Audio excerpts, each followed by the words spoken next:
Kagulat World, handa na ba kayo para sa isa na namang seismic shift sa mundo ng tennis? Buong mundo ginulat. Ang ating Pinay tennis sensation na si Alexandra Alex Ayala ay hindi pa tapos manalasa sa California.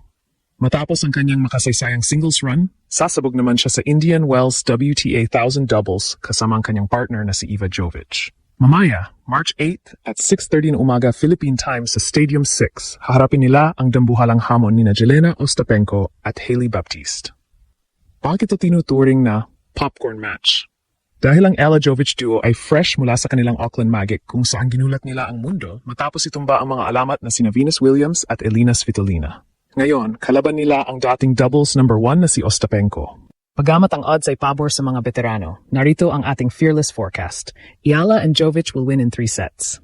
Ang kanilang chemistry, youth at rally power ang magpapabagsak sa karanasan ng kalaban. Handa na ba kayong saksihan ang muling pag-ukit ng kasaysayan?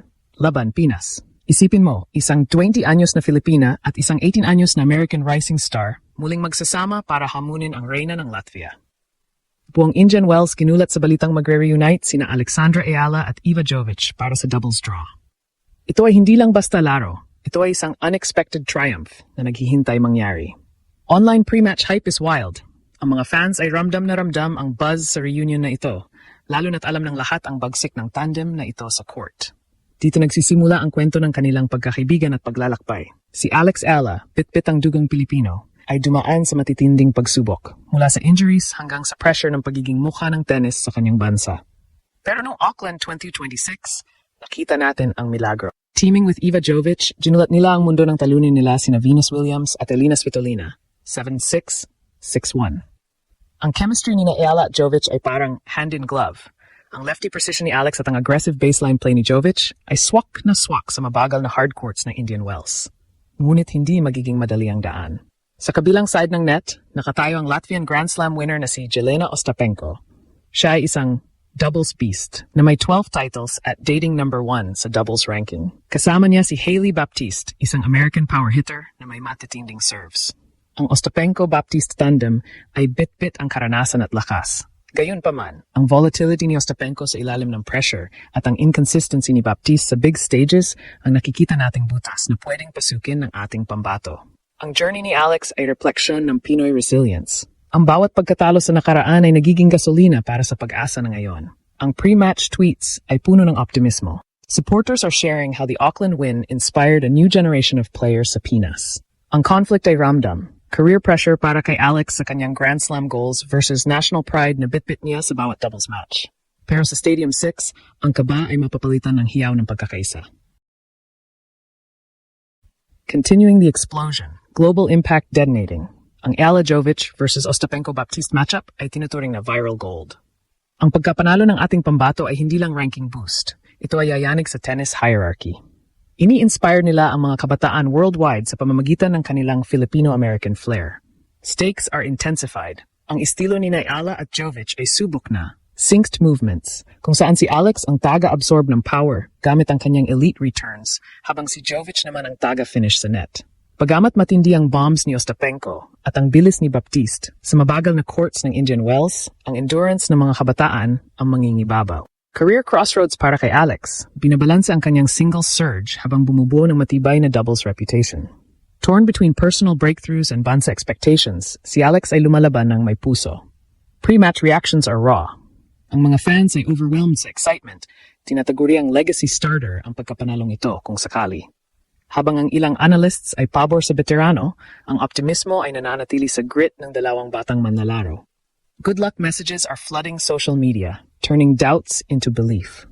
Para itong isang Grand Slam rally na nagmumula sa heartbreak patungong tagumpay. Ang pagkapanalo nila ay magbubunsod ng mas malaking diversity sa WTA na nagpapatunay na ang mga young guns ay kayang patumbahin ang mga elite. Ang Ella effect ay nararamdaman na sa buong tennis paradise, humahatak ng atensyon hindi lang sa Pilipinas kundi maging sa international media.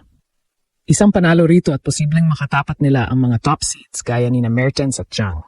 Isang senaryong magpapasabog sa draw. Dito tayo sumusabog. Ayala embodies hope mula sa QC Courts hanggang sa prestihiyosong Stadium 6. Ang ating live prediction, Ella Jovic wins. Gagamitin nila ang momentum ng kanilang chemistry para basagin ang concentration ni Ostapenko. Inaasahan nating mapupunta ito sa isang dikitang match, 6-4, 4-6, 7-5. Ang youth power ang mananig sa karanasan. Shockwaves are peaking. Ang Ala-Jovic duo ay hinog na para kalampagin ang mga paborito. Ang live prediction natin ay selyado. Youth power will reign supreme sa Indian Wells. Ang precision lefty game ni Alex at ang aggressive volleys ni Jovic ang magiging susi laban sa fiery serves ni Ostapenko. Drama is maxed out. Ang slow courts ay mag-e-extend ng rallies, isang area kung saan sanay na sanay sina Alex at Eva. Ang kanilang past semifinal loss sa Auckland ay nagsilbing aral at nagpatibay sa kanilang resilience.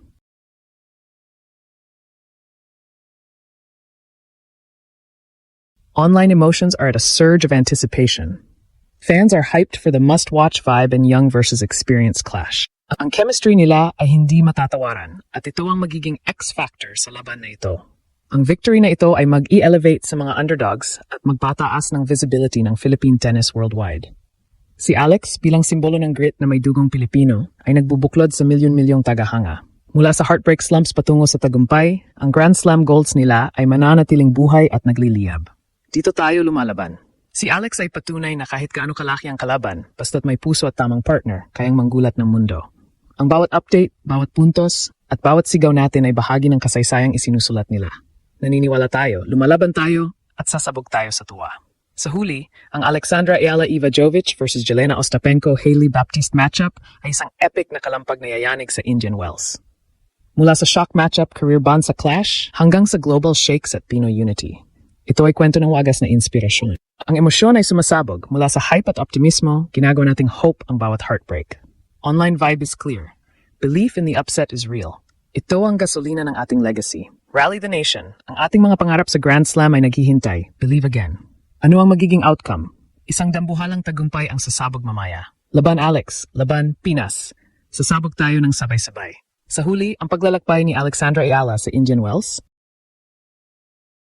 Mula sa makasaysayang seeded debut sa singles hanggang sa popcorn match sa doubles, kasama si Eva Jovic, ay isang malaking selebrasyon ng Pinoy pride. Ang bawat palo ni Alex ay patunay na ang heartbreak ng mga nakaraang pagkatalo ay nagsilbing pundasyon para sa kanyang legacy-building status ngayong 2026. Bilang world number 31, hindi na lang siya isang underdog. Siya na ang main attraction na nagpapatigil sa mundo ng tennis at nagbubuklod sa milyon-milyong Pilipino. Ang Ala effect ay tunay na yumanig sa California, kung saan ang bawat sigaw ng laban, Alex, ay nagbibigay ng goosebumps maging sa mga international fans. Ang kanyang lefty precision at tactical maturity ay simbolo ng pag-asa na ang isang bata mula sa QC ay kayang dominahin ang global stage. Mula sa viral interviews hanggang sa mga dikitang laban, si Alex ay hindi lang naglalaro para sa ranking. Siya ay naglalaro para sa kasaysayan. Handa na ang buong bayan na sumabog sa tuwa sa bawat tagumpay na kanyang makakamit.